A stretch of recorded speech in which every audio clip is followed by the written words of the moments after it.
നമസ്കാരം. സോഷ്യൽ മീഡിയയിലടക്കം ഏറെ ചർച്ചയായ ഒരു വാർത്തയായിരുന്നു 2 ദിവസം മുമ്പ് കണ്ണൂർ കൂത്തുപറമ്പ് മെരുവമ്പായിൽ ശ്രീനന്ദ എന്ന വെറും 18 വയസ്സ് മാത്രം പ്രായമുള്ള കോളേജ് വിദ്യാർത്ഥിനിയുടെ മരണം. വെറും 25 കിലോ ഭാരം മാത്രമുള്ള ശ്രീനന്ദ എല്ലും തോലുമായാണ് മരിച്ചത്. എന്നാൽ ഇത് സ്ലിം ബ്യൂട്ടി ആവാനുള്ള ശ്രമത്തിന്റെ ഭാഗമായി ചില അശാസ്ത്രീയ ഡയറ്റുകൾ പിന്തുടർന്നതുകൊണ്ടാണെന്ന് വാർത്തകൾ വന്നിരുന്നു. എന്നാൽ അക്കാര്യങ്ങളൊന്നും ശരിയല്ലെന്നും കുട്ടിക്ക് അപൂർവങ്ങളിൽ അപൂർവമായ അനോറെക്സിയ നെർവോസ എന്ന മാനസിക രോഗമായിരുന്നുവെന്നാണ് ഇപ്പോൾ ഡോക്ടർമാർ സ്ഥിരീകരിക്കുന്നത്. ഇത്തരക്കാർ ശരീരഭാരം കൂടുന്നതിൽ അങ്ങേയറ്റം ആകാംക്ഷ ഉള്ളവരാണ്. തടി കുറയ്ക്കാനായി ഇവർ ഭക്ഷണത്തിന്റെ അളവ് വല്ലാതെ കുറയ്ക്കും. ഇതിന് പിന്നാലെ വിശപ്പ്, ദാഹം എന്നുള്ള വികാരം തന്നെ ഇല്ലാതാകും. ഇത് ഡിപ്രഷൻ പോലുള്ള മാനസിക പ്രശ്നങ്ങളിലേക്ക് മാറും.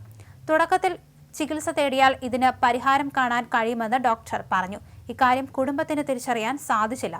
ശ്രീനന്ദ മരിക്കുമ്പോൾ ശരീരഭാരം വെറും 25 കിലോഗ്രാം മാത്രമായിരുന്നുവെന്ന് ചികിത്സിച്ച ഡോക്ടർ നാഗേഷ് മാധ്യമങ്ങളോട് പറഞ്ഞു. രക്തസമ്മർദ്ദത്തിന്റെ ലെവൽ 70 ആയിരുന്നു. ഷുഗർ ലെവൽ 45-ഉം സോഡിയത്തിന്റെ ലെവൽ 120-ഉമായിരുന്നു. പേശിഭാരം തീരെയുണ്ടായിരുന്നില്ല.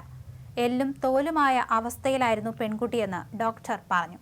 ഒരു ഘട്ടത്തിൽ വിശപ്പെന്ന വികാരം പോലും കുട്ടിക്ക് ഉണ്ടായിരുന്നില്ല. മട്ടന്നൂർ പഴശ്ശിരാജ NSS കോളേജിലെ 1ാം വർഷ ബിരുദ വിദ്യാർത്ഥിനിയായിരുന്നു ശ്രീനന്ദ. വണ്ണം കൂടുതലാണെന്ന ധാരണയെ തുടർന്ന് ശ്രീനന്ദ യൂട്യൂബ് നോക്കി ഭക്ഷണ ക്രമീകരണം നടത്തിയതായി വിവരമുണ്ടായിരുന്നു. ദിവസങ്ങളോളം ശ്രീനന്ദ ആശുപത്രിയിൽ ചികിത്സയിൽ കഴിഞ്ഞു. ഇതിനുശേഷം 2 ദിവസം മുമ്പാണ് മരണപ്പെട്ടത്.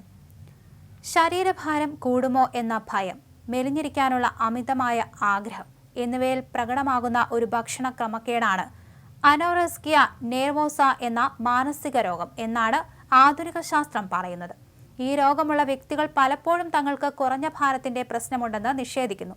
അവർ ഇടയ്ക്കിടെ സ്വയം തൂക്കി നോക്കുകയും ചെറിയ അളവിൽ കഴിക്കുകയും ചില ഭക്ഷണങ്ങൾ മാത്രം കഴിക്കുകയും ചെയ്യും. അമിതമായി വ്യായാമം ചെയ്യുന്ന രീതിയും ഇത്തരക്കാർക്കുണ്ട്. കൗമാരത്തിലോ യൗവനത്തിലോ ആണ് അനോറെക്സിയ പലപ്പോഴും കണ്ടുവരുന്നത്. ഈ രോഗം സ്ത്രീകളിലാണ് കൂടുതൽ കാണാറുള്ളത്.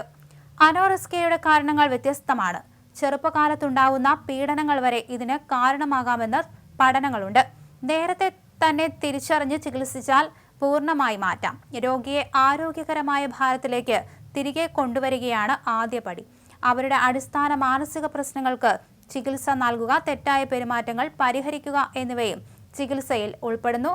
കോഗ്നിറ്റീവ് ബിഹേവിയറൽ തെറാപ്പിയും ഇത്തരക്കാർക്ക് കൊടുക്കാറുണ്ട്. പാശ്ചാത്യ രാജ്യങ്ങളിലെ സ്ത്രീകളിൽ 0.3% മുതൽ 4.3% പേർക്കും പുരുഷന്മാരിൽ 0.2 മുതൽ 1% വരെ പേർക്കും അവരുടെ ജീവിതത്തിലെ ഏതെങ്കിലും ഘട്ടത്തിൽ ഇത് സംഭവിക്കുമെന്ന് കണക്കാക്കപ്പെടുന്നു.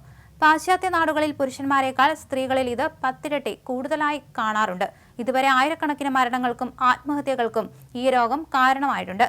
സ്വയം അടിച്ചേൽപ്പിക്കുന്ന പട്ടിണി മൂലമുണ്ടാകുന്ന ഈ രോഗം അനുബന്ധ പോഷകാഹാരക്കുറവും ശരീരത്തിലെ എല്ലാ പ്രധാന അവയവ വ്യവസ്ഥകളിലും സങ്കീർണമായി കാരണമാകും.